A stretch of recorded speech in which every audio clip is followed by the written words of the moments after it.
36 неправилности по Законот за трговија и Законот за заштита на потрошувачите, додека над 30 на предмети се во фаза на обработка, односно во фаза на детална анализа.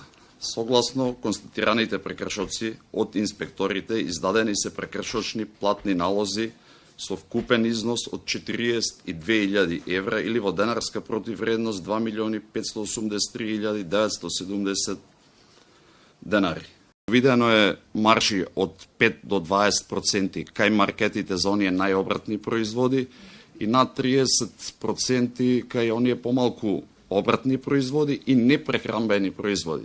Лична хигиена, хемија, бебешка храна, пелени и така натаму. Додека кај увозниците се увидени бруто профитни маржи, значи увоз до фактура према маркет, од, слободно можам да кажам, од 30 до над 50%.